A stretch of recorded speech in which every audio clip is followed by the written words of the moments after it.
Thank you teacher. వాళ్ళ దగ్గర statement తీసుకున్నారా? ప్రైమరీ అన్ని తీసుకున్నాను మేడం. Let's see. ఆ కార్లో వచ్చింది శామ్యుల్ గారే కదా, medical legal advisor? Commissioner recommendation. Oh will see. నేను ఫారెన్సిక్ నుంచి ఇంకొకరు కూడా కావాలని రిక్వెస్ట్ చేశాను. చూద్దాం.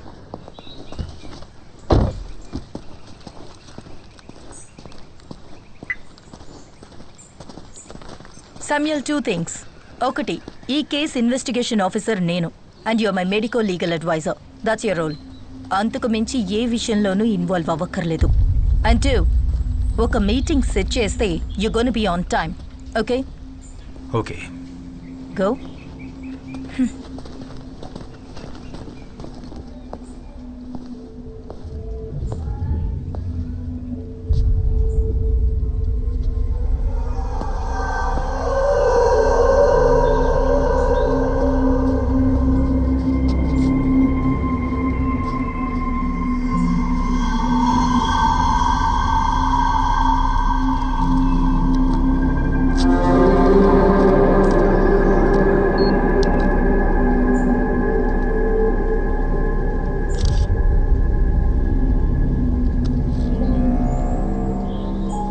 దివ్య కనిపించకుండా పోయిన రోజు పిల్లల్ని పికప్ చేసుకోవడానికి వచ్చిన పేరెంట్స్ కార్ల సంఖ్య దాదాపు 30 పైనే ఉండొచ్చు. ఈ వెహికల్స్ అన్ని వెళ్ళడానికి ఈ మెయిన్ గేట్ నుంచి వెళ్లే ఆ రోడ్డు మాత్రమేగా ఉంది? అవును. గేట్ నుంచి ఒక 200 మీటర్స్ దూరంలో ఇండియన్ బ్యాంక్ వాళ్ళ ఏటీఎం ఉందిగా? Yes madam. ఆ ఫుటేజ్ అడుగుతాం. దానికి ఎలాంటి అవసరం లేదు మేడం. దివ్యని కిడ్నాప్ చేసింది కారులో కాదు. అటాప్సీ తర్వాత పోస్ట్ ఎగ్జామినేషన్లో దివ్య క్రాస్ నుంచి 3 ఫారిన్ శాంపిల్స్ దొరికాయి. అంటే ఈ నీళ్లున్న ప్లేస్లో ఉంటుంది కదా, పాచి, నాచు లాంటిది. ఇంకా వైట్ ఆస్పిటేషన్ పౌడర్, అలాగే ఇక్కడ ఎక్కడో ఉన్న సీవేజ్ వాటర్ డ్రాప్స్. అంతేకాకుండా ఈ సైడ్లో చుడిదార్లో ఒక క్రాస్ షేడ్ మార్క్ ఉంది. అంటే డ్యాన్స్ క్లాస్ అయిపోయిన తర్వాత ఈ దారి గుండా వెళ్ళేటప్పుడు ఈ ఫెన్స్ తగిలి పడి ఉంటుంది. ఆ రైట్ సైడ్లో కనిపిస్తున్న క్రాస్ షేడ్ మార్క్. ఇక్కడ లాక్ అయింది కాబట్టి వేరే దారి లేక ఈ సందు గుండా ఇటుగా వెళ్ళుంటుంది దివ్య.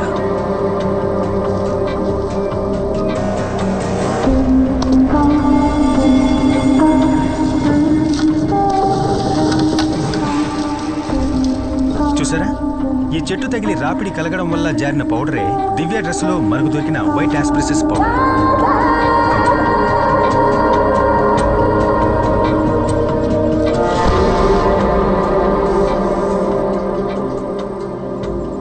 నీళ్లలో ఉండేటటువంటి నాచు లాంటి స్వాబ్ దొరికిందని చెప్పాను కదా, అది ఇక్కడే అంటుకుని ఉండాలి.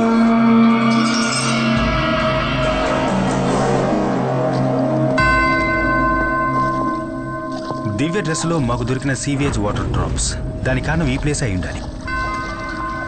ఆ తర్వాత ఈ నేరో ప్యాసేజ్లోనే దివ్య కిడ్నాపర్తో వెళ్ళుండాలి.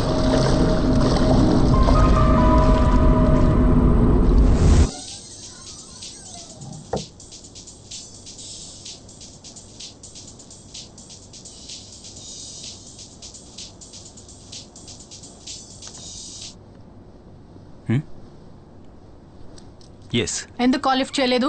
నేను 10-20 సార్లు ట్రై చేశాను. నాకా? Hello hello Sam, wear the hell were you?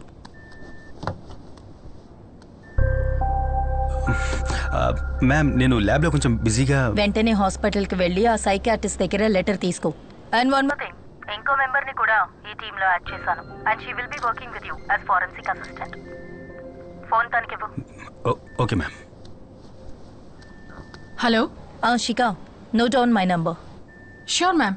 Ma'am, మీరు కాస్త హోల్డ్ చేయండి, నేను నోట్ చేసుకుంటాను. చెప్పండి మ్యామ్. ఇది నా landline number, note it down. Okay. 0471 326 4797. నేను చెప్పిందంతా గుర్తుందిగా? Done ma'am. ఆ మెడికో లీగల్ శామ్ మీద ఎప్పుడూ ఒక కన్నేసుంచు. నేను ఈ టీంలో జాయిన్ చేయడానికి మెయిన్ రీజన్ ఇదే. శామ్ డైలీ యాక్టివిటీస్ అన్ని నాకు కాల్ చేసి రిపోర్ట్ చేయాలి. అంతేకాదు, ఇది చాలా సీక్రెట్ గా ఉండాలి. మ్యామ్, ఫోన్ స్పీకర్ లోనే ఉంది. What are you see? Cut the call, you idiot. స్పైవా నువ్వు?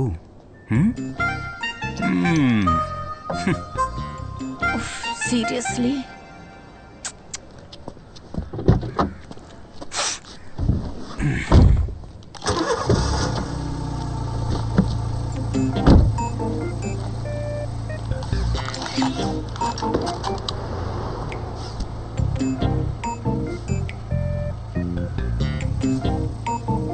డిపార్ట్మెంట్ వెహికల్ కాదా ఇది?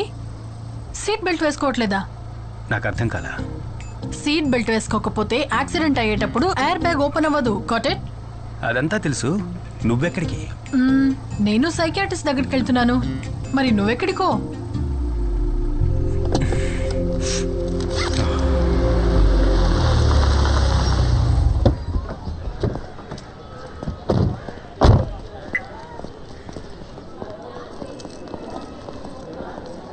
Excuse me. Doctor Alphonse Kurian room ఎక్కడ? B block. B block. Thank you. Okay. Wait.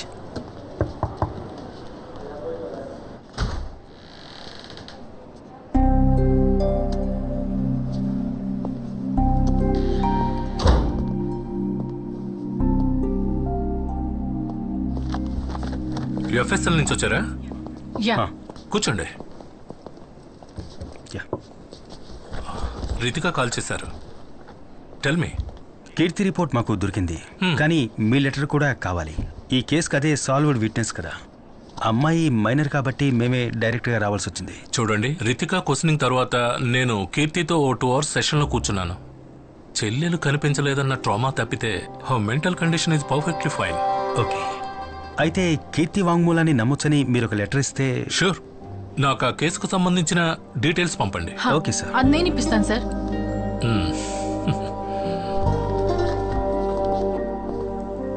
Hello. Divya case details తెలుసుకోవడానికి చేశాను. వాట్సాప్ అక్కర్లేదు, మీరు చెప్తే చాలు, నేను నోట్ చేసుకుంటాను. Okay, 1 second.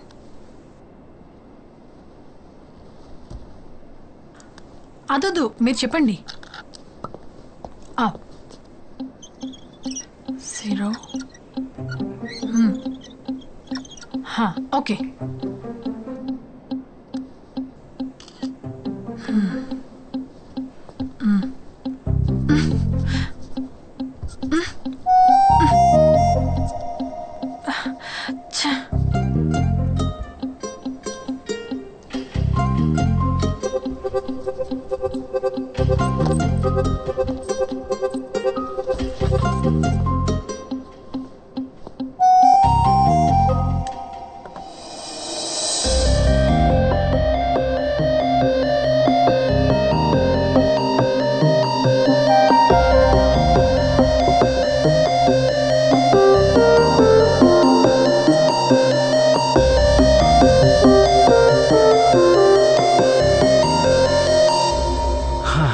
మార్కర్లో ఉన్నది ఆల్కలిన్, కాఫీలో ఉన్నది యాసిడ్. యాసిడ్తో తుడిస్తే ఆల్కలిన్ని బ్రేక్ చేయొచ్చు. చాలా సింపుల్, అంతే. అంతే కదమ్మా? తీసుకోండి. Thank you. By the way, మీ పేరేంటన్నారు? నా పేరు Samuel Johnson sir. Samuel Johnson అంటే ఇబ్రహీం సార్ యొక్క వారి మనవన్నే నేను. తను సేవియర్ జోన్ నా అన్నయ్య సార్. నేను తనకు బాబాయ్ అవుతాను. Okay. Okay sir. Thank you. Thank you.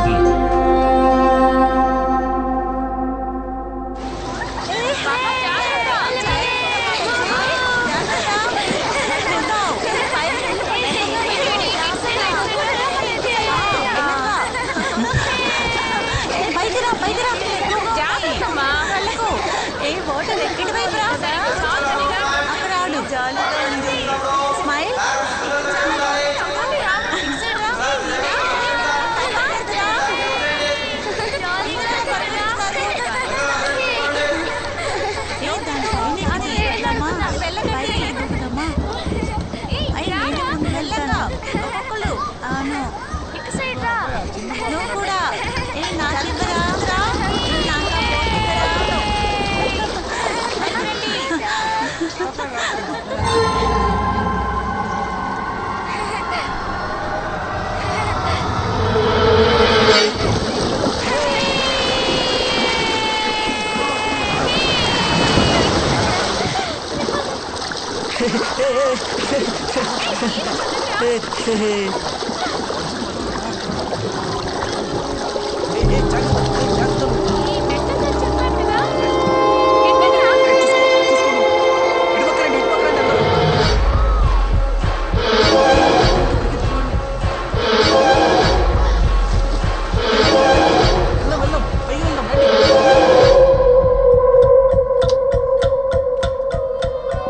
In conclusion, media వాళ్ళందరూ కలిసి ఈ కేసు గురించే మాట్లాడుతున్నా సరే కిల్లర్ చంపడం మానలేదు. Which means at any cost ఇలాంటి ఇన్సిడెంట్ మళ్ళీ జరగకూడదు. దివ్య మర్డర్కి ఇంత పెద్ద మీడియా అటెన్షన్ రావడానికి కారణం కార్పొరేషన్ కంపోజ్ వెల్లింగ్ సైట్కి వెనకాల ఉన్న ఒక ఓపెన్ ప్లేస్లో బాడీ దొరకడం వల్లే. మరి ఇంత ఎక్స్పోజర్ ఉన్న ప్లేస్లో ఒక విషయాన్ని కంట్రోల్ చేయడం అనేది మన వల్ల కాదు కదా. అమ్యూజ్మెంట్ పార్క్ నుంచి మిస్ అయిన దేవికి ఇప్పుడు మన priority. I'm on it sir. Okay, you come with me. Yes sir.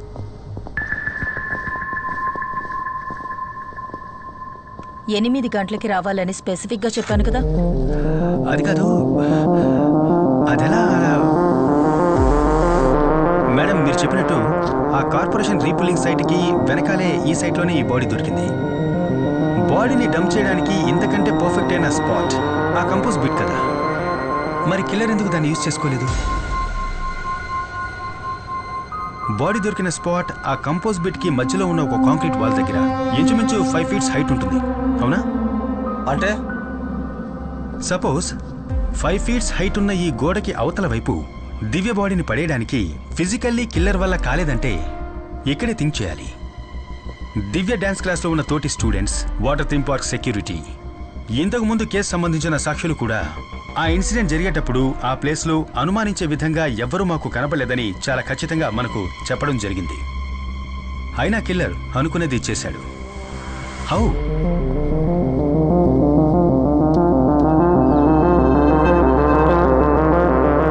Divya dress మీద మనకు కనపడ్డ ఈ స్లాష్ ప్యాటర్న్ దివ్య ఇంకెవరితోనో కలిసి సైడ్ బై సైడ్ నడిచి వెళ్లేటప్పుడు తన మీద చెందిన బురదే ఇది. కానీ డాన్స్ స్కూల్ వెనకాల ఉన్నటువంటి ఆ సందు 4 అడుగుల హైటే ఉంది.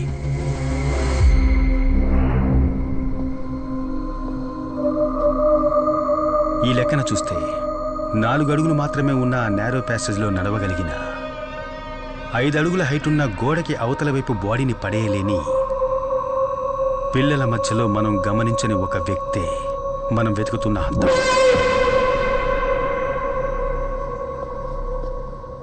ఈ క్రైమ్స్ అన్నిటికీ కారణం ఒక చైల్డ్ అయితే?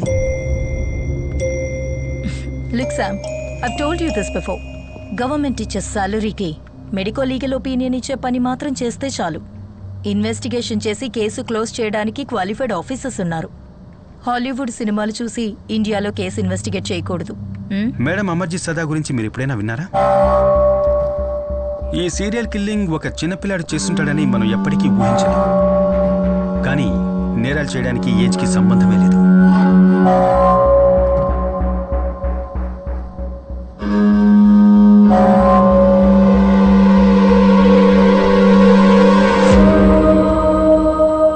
వీడే అమర్జిత్ సదా, సీరియల్ కిల్లింగ్ విషయంలో మొట్టమొదటిసారిగా అరెస్ట్ అయిన చిన్న కుర్రాడు.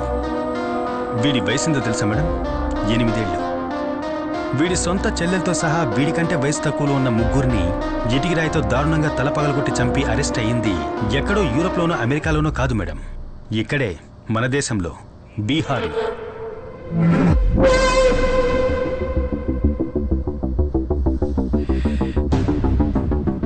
వీడు మాత్రమే కాదు, మేరీ బెల్, రాబర్ట్ థామ్సన్ లాంటి 10-12 ఏళ్ల వయసున్న సీరియల్ కిల్లర్స్ లోకంలో ఎన్నో చోట్ల జైల్లో మగ్గిపోతున్నారు. దీనివల్ల చిన్నపిల్లలు కూడా క్రైమ్ చేయడానికి అర్హులే అని అర్థమవుతోంది. అందుకేగా మేడం మనకు ఒక జునైట్ system. Okay Sam, that's enough talking nonsense. నువ్వు ఊహించుకున్న వైల్డ్ థియరీ, నువ్వు నీ ఫ్యామిలీ వాళ్ళు చెప్పిన ఇలాంటి వైల్డ్ థియరీస్ ఇంతకు ముందు కూడా నేను విన్నాను.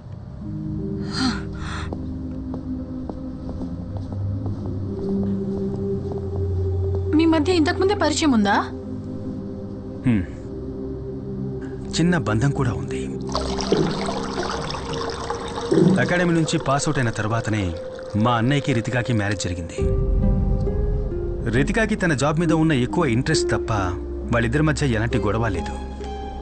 వారిద్దరికీ నయన కాకుండా ఇంకో బిడ్డ కూడా ఉంది. రితికాకున్న కేర్లెస్ వల్ల ఆ బిడ్డ చనిపోయింది. తరువాతి రోజుల గురించి చెప్పాలంటే భయంకరం. Arguments, fights, family courts, divorce. 6 ఏళ్ళు అయ్యింది. ఆ తర్వాత మా ఫ్యామిలీకి రితికకు ఎలాంటి బంధాలు లేకుండా పోయాయి. శ్యామ్, వీరు Abdul Wahab sir, hello sir. Retired SP CBCID. నీకు ఇవ్వడానికి ఒక డిఎన్ఏ శాంపిల్ తెచ్చారు. మన జాన్సన్ మర్డర్ గురించి తెలుసు కదా, దాంతో దీన్ని క్రాస్ చెక్ చేయాలి. షో.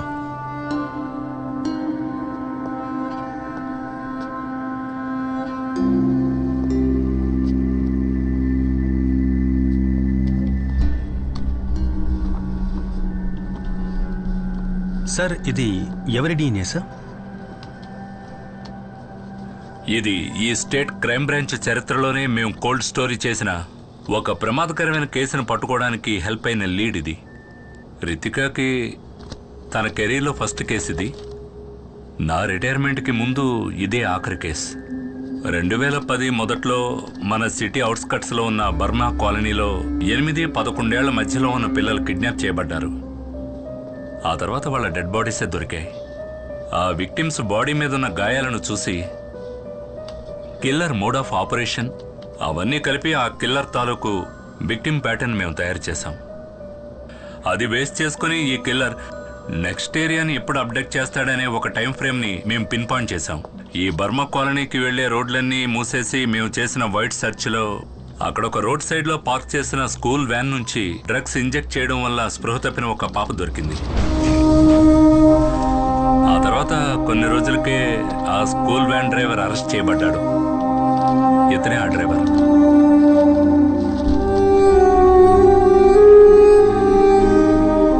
హుబైదా ఖాన్.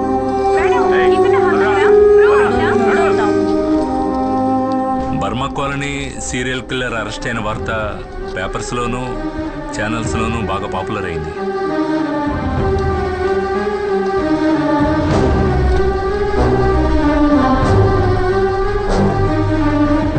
హుబైదా ఖాన్ అరెస్ట్ అయిన 2 నెలల తర్వాత మరో పాప కూడా చనిపోయింది.